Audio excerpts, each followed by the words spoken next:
국밥이 10원이라고? 요즘 카페나 식당에서 메뉴판을 보면 아메리카노 4.5, 국밥 10.0 이렇게 표기한 곳이 많잖아. 이걸 보고 국밥이 10원? 이라고 생각하는 사람은 없겠지? 이렇게 화폐 가치의 변동 없이 기존 화폐 단위를 일정한 비율로 줄이는 걸 리디노미네이션이라고 해. 단순히 표기만 줄이는 게 아니라 실제 사용하는 화폐 자체가 바뀌는 거야. 예를 들어 1000대1 비율로 리디노미네이션을 한다면 1000원이 1원이 되는 셈이지. 물론 바뀌는 건 액면가일 뿐 돈의 가치는 그대로라는 거. 뭐야? 그럼 굳이 리디노미네이션을 왜 하는데? 이유는 인플레이션이 심해져서 화폐적으로 표현하는 숫자가 많아지다 보니 생기는 불편 때문이야. 1980년대 튀르키예의 경우 인플레이션 때문에 2천만 리라가 가장 높은 화폐 단위였어. 숫자만 보면 와, 0이 대체 몇 개야? 엄청 큰 돈이네 싶지만 이게 겨우 영화표 4장 정도 살 수 있는 금액이었대. 이뿐만 아니라 경제 규모가 커지면서 숫자로 표현할 일이 많아도 불편해. 2023년 우리나라 주식시장에서 사람들이 매수한 금액이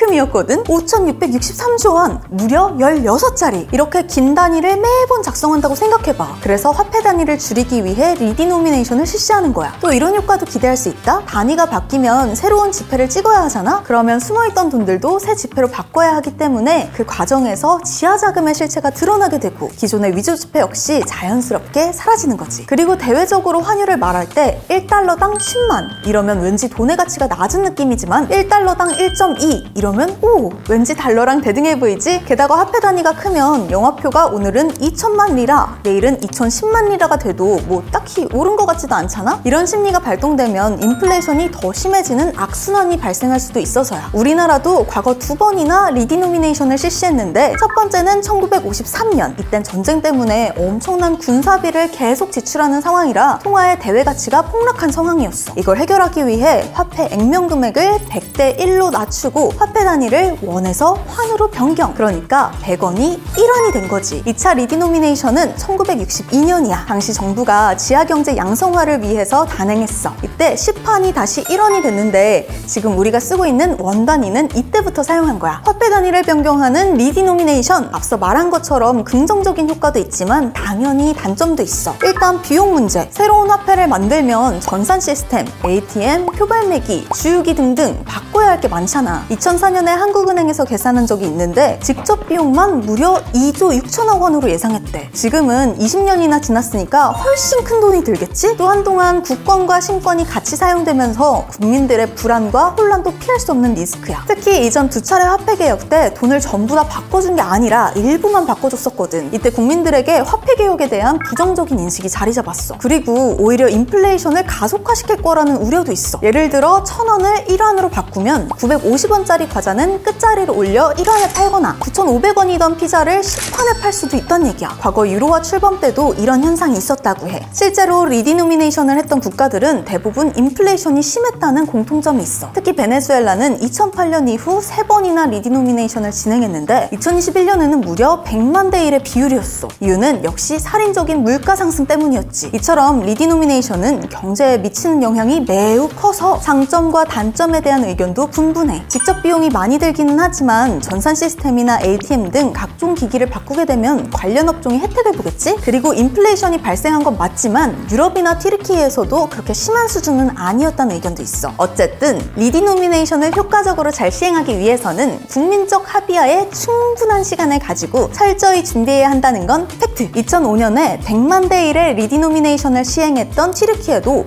1998년에 입법을 추진해서 7년이라는 긴 시간 동안 준비했던 거래. 요즘 카페나 식당에서 4.5, 10.0 이렇게 표기하는 사례가 늘고 있는 걸 봐선 언젠가 우리도 리디노미네이션을 할 수도 있겠지? 만약 100대 1로 한다면 1,000만 원으로 내 집 마련이 가능할 수도 있겠는데? 물론 그때 내 연봉은 50만 원 정도? 뭔가 기분이 좋진 않네.